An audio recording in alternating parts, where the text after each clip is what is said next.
আসলে সুস্থ ছিলেন। তো অসুস্থ বললেন কেন?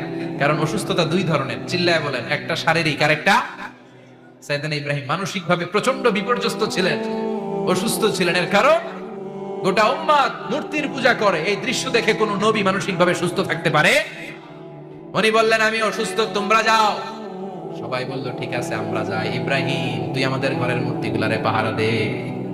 মূর্তি পাহারাদার একজন ভালো লোক পাওয়া গেছে, মূর্তি পাহারা দেওয়ার জন্য ভালো একজন পাহারাদার পাওয়া গেছে। নাম কথা কয়, কথা বুঝতে কষ্ট হচ্ছে মনে হয়। মূর্তি পাহারা দেওয়ার জন্য কারে পাওয়া গেছে? সাইয়েদনা ইব্রাহিম কয় ঠিক আছে আজকে পাহারা দিমু, জন্মের পাহারা। যা তোরা দিতাছি, পাহারা দিতেছি যা। এইবার সাইয়েদনা ইব্রাহিম মূর্তির ঘরে ঢুকলেন। দেখেন কি সুন্দর কথোপকথন আল্লাহ তুলে ধরলেন। আল্লাহু আকবার। মূর্তির ঘরে, দেবীর ঘরে ঢুকে উনি ঘুরে ঘুরে তাকায়, দেখে একটা এমনি আর একটা ব্যাগ